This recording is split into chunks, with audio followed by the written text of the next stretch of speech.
Hi, welcome to Pure Virtual C++. My name is Carson. I'm an engineer on the C++ static analysis team and one of the maintainers of Microsoft GSL. Today, we're diving into the Guideline Support Library, or GSL, which improves the safety and reliability of C++ code. The GSL provides tools that help developers write safer code by avoiding common C++ pitfalls. This initiative not only improves code quality, but also fosters a culture of best practices within the C++ community. Let's explore how GSL can be a game changer for your projects. The GSL provides utilities that are designed to align with the C++ core guidelines, and these utilities help developers write safe and reliable code. Utilizing GSL helps developers prevent common programming errors, which ultimately lead to more robust applications. This library aligns with Microsoft's commitment to improving software quality and developer productivity. Over the next few minutes, I'll walk you through 5 key GSL features that can immediately improve your code. GSL Finally for robust resource management, GSL Narrow for safe type conversions, GSL Not Null to eliminate null pointer dereferences, GSL Owner to clarify memory ownership semantics, and GSL Span for safer array handling. For each feature, I'll show you practical examples of how they're used in code. Now let's look at our first GSL feature, GSL Finally. This is one of my favorite tools because it helps ensure cleanup code always runs, regardless of how a function exits. GSL Finally creates a final action object with a lambda that contains your cleanup code. When that object goes out of scope, whether through normal execution, early return, or even an exception, your cleanup code executes. This is particularly useful when dealing with resources like files, handles, or locks. In traditional code, you'd need to repeat cleanup calls at every exit point, but with Finally, you define cleanup once and it just works. Let me show you a demo. Here we have a common pattern. We obtain a resource, do something with the resource, handle any errors, and free the resource. Before GSL Finally, we would need to be sure that every place we return early also frees the resource. This is easy to forget and can be confusing if a single scope must handle a lot of resources. On the other hand, we can use GSL Finally. GSL Finally takes a lambda that will be called when the underlying final action is destroyed. This means that in a single location, we can make sure that the resource handle is never leaked. We can also observe this behavior in the control flow graph. Notice there are 2 branches for each return, and both of these branches join, and here we can see the destruction of the final action. This will free the resource handle. Moving on to GSL Narrow, which tackles a sneaky problem in C++, silent type conversion errors. GSL Narrow transforms these silent failures into explicit errors by checking conversions at runtime. This simple change makes unsafe conversions impossible to ignore and catches potential bugs at the exact moment they occur. Let me demonstrate this with an example. Here's an example of trying to narrow from an int to a char. Notice the 3 in-range values, 0, 1, and 100, are all printed out successfully. But when we try to narrow an out-of-range value, 300, GSL reports a runtime error. GSL reports a GSL narrowing error to let you know that this particular value was unable to be narrowed.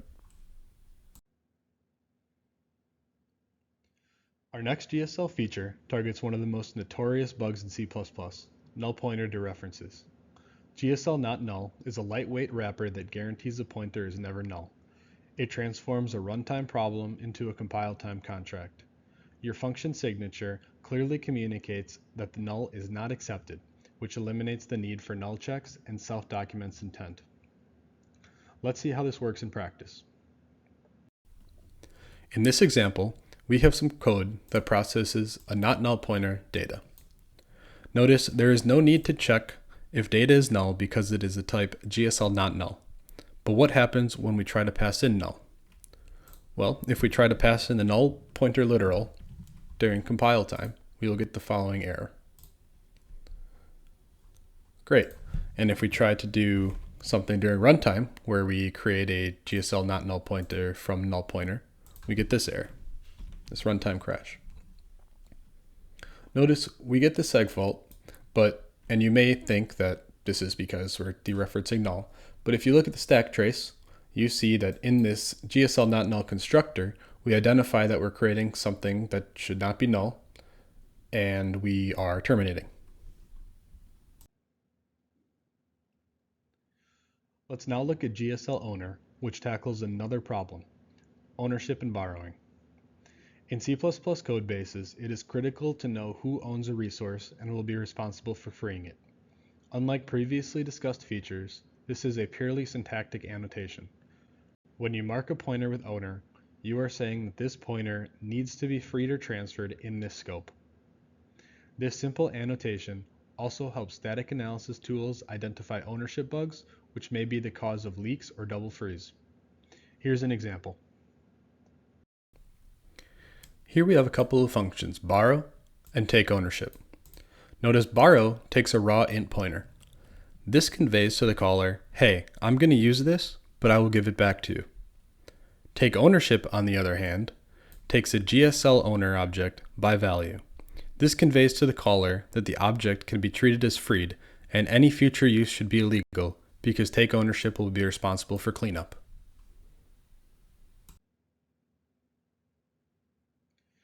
GSL Span, like Stud Span, provides a view over any contiguous sequence of elements.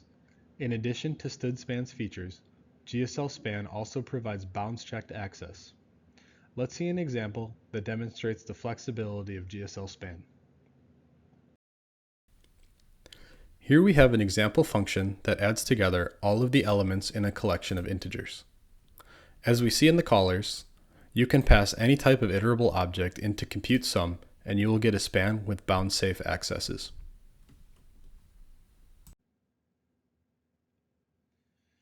Since GSL is header-only with no external dependencies, integration is straightforward. You have two main options: install via VC package or clone directly from GitHub. Once installed, you just include the main header, GSL, and you are ready to use all the features we've discussed. No build complexity and no runtime dependencies. This minimal integration means you can start improving your code safety incrementally without a massive refactoring effort.